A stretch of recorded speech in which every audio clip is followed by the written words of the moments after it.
मुख्य रूप से उन्हीं के पास है। यही वजह है कि राम मंदिर से जुड़े किसी भी बड़े मुद्दे पर ट्रस्ट का सबसे प्रमुख सार्वजनिक चेहरा अक्सर चंपत राय ही होते हैं। लेकिन चंपत राय की कहानी केवल एक प्रशासक या ट्रस्ट पदाधिकारी की कहानी नहीं है। ये उस व्यक्ति की कहानी है जिनके लिए अब तक यही माना जाता था कि उन्होंने अपना लगभग पूरा जीवन राम मंदिर आंदोलन और संगठनात्मक कार्यों को समर्पित कर दिया। चंपत राय का जन्म 1946 में उत्तर प्रदेश के बिजनौर में हुआ था। अपने शुरुआती जीवन में वो शिक्षा के क्षेत्र से जुड़े और बिजनौर के RSN डिग्री कॉलेज में रसायन विज्ञान के प्राध्यापक थे। लेकिन उनका झुकाव बचपन से ही राष्ट्रीय स्वयंसेवक संघ की विचारधारा की ओर था। 1975 में जब देश में आपातकाल लगाया गया तब संघ से जुड़े होने के कारण उन्हें जेल भी जाना पड़ा।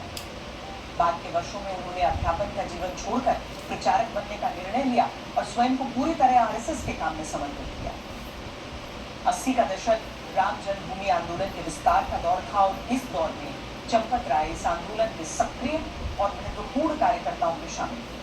वो विश्व हिंदू परिषद के दिग्गज नेता अशोक सिंघल के बेहद करीबी सहयोगियों में गिने जाने लगे। 1984 की धर्म संसद के बाद जब राम जन्मभूमि आंदोलन को संगठित रूप दिया गया तब संघ के कई प्रचारकों को विश्व हिंदू परिषद में भेजा गया था। इनमें चंपत राय भी शामिल थे। यानी चंपत राय RSS से निकले और फिर विश्व हिंदू परिषद का हिस्सा बने, जहां उन्होंने उत्तर प्रदेश और झारखंड में संगठन विस्तार का काम संभाला। 1990 की कार्य सेवा के दौरान कार्यकर्ताओं को संगठित करने और स्थानीय स्तर पर व्यवस्थाएं संभालने में उनकी महत्वपूर्ण भूमिका मानी जाती है।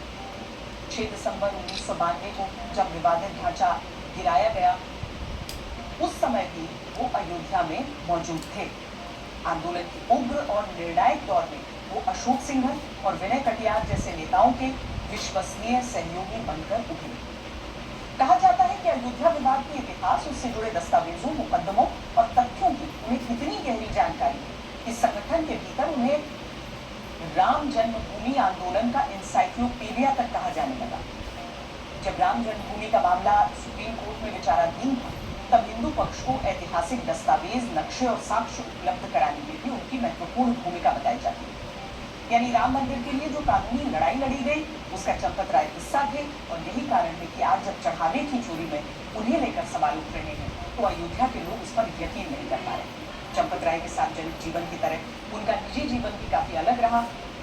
उन्होंने विवाह नहीं किया, अपना पूरा जीवन संगठन और राम मंदिर आंदोलन को समर्पित कर दिया और इस सब के बीच उन्होंने अध्ययन और लेखन में भी रुचि रखी और जैन दर्शन पर कई पुस्तकें लिखकर प्रकाशित की। आज राम मंदिर केवल एक धार्मिक स्थल नहीं है, करोड़ों लोगों की आस्था और लंबे सामाजिक राजनीतिक आंदोलन का प्रतीक है।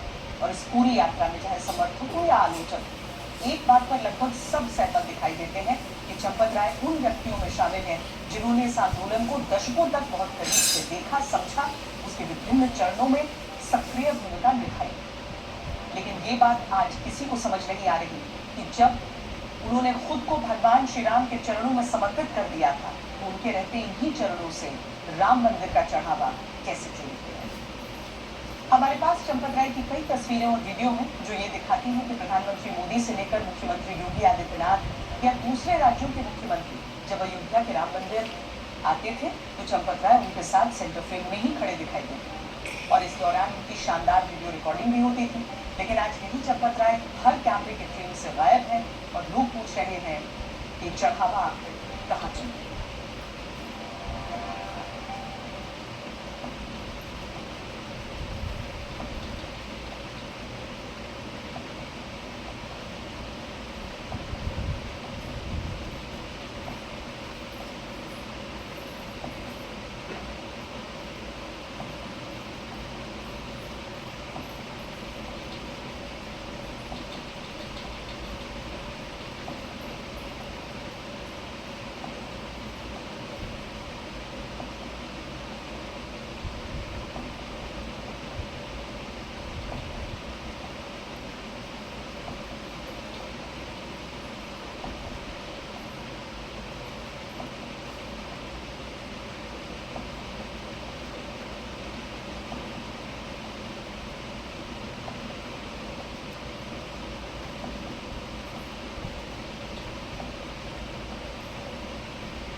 जब त्रेता युग में भगवान श्री राम ने रावण का वध किया था, तब रावण उस युग की बुराई का सबसे बड़ा प्रतीक था। आज भी जब आप दशहरे का त्योहार मनाते हैं तो उसे बुराई पर अच्छाई की जीत का त्योहार ही कहा जाता है। ये बात हम आपको इसीलिए बता रहे हैं क्योंकि हमें लगता है कि त्रेता युग में रावण जैसी बुराई का अंत करने वाले भगवान श्री राम कलयुग में बेईमानी और लालच की बुराई का अंत करने का जरिया बन सकते हैं। और हमारी सरकारों और अदालतों को इस मामले में कानूनी कार्रवाई की एक ऐसी मिसाल पेश करनी चाहिए जिससे अगली बार अगर कोई ऐसी बेईमानी और चोरी करने के बारे में सोचे तो उसके हाथ कांपे और ऐसी घटनाएं कभी नहीं। खैर, इस मुद्दे पर जो राजनीति हो रही है उसे भी आज आपको देखना चाहिए, जिनमें दिल्ली के पूर्व मुख्यमंत्री